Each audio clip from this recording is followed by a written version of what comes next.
1 out of 3 Americans say they've stopped attending religious services since the COVID pandemic began. Now, that's according to the Survey Center on American Life. The nonpartisan group is a nonprofit organization that dedicates itself to understanding the way cultural, political, and technological changes are now shaping the lives of Americans. Now, some local pastors here in Central Florida say they are seeing the same dip at their churches.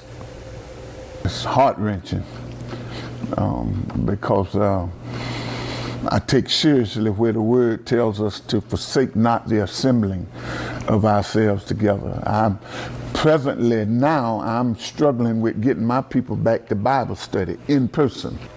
Spectrum News 13's Asher Wildman takes a look at how people here are making the decision to go back and how some churches find ways to keep their congregations engaged.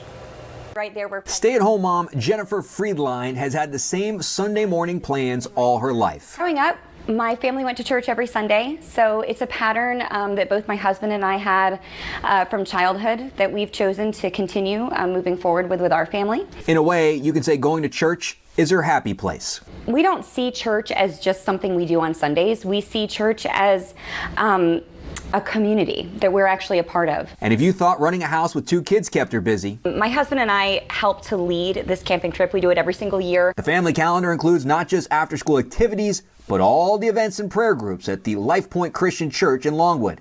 The only thing that ever prevented them from attending any of their church's events in person was the COVID pandemic. It was disappointing to not be able to meet in person, but our church has a remarkable online presence. As her church shifted its approach, so did the Friedlines. Dressing in Sunday's best shifted to Sunday comfies on their couch with the remote, watching services on YouTube. We'd sit down with coffee, breakfast. The kids were usually in their pajamas. Before the pandemic began, roughly 1 in 4 Americans reported they did not attend church.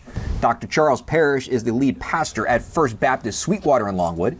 He has worked in different churches over parts of 4 decades. At his church, he says 9 out of 10 have come back, and that seems to be the cap. He does say new membership, however, is on the rise. The people who were just sort of Sunday only kind of people, not a lot of real commitments. They're the ones who, at this church or any other church, didn't really come back after COVID. And on the flip side, those that were heavily involved have come back and continue to. The Friedlines were some of the first to return at LifePoint. My husband and I talked about whether we were ready to go back right when the church opened back up, and we may have lagged a week or 2, but we were ready. Parrish, as well as LifePoint and other churches in the area, admit that despite the dip in church attendance, donations are up. A big reason for that is the simplified process for donating, either by setting up direct payments or by using a credit card as opposed to needing cash for in-person donations.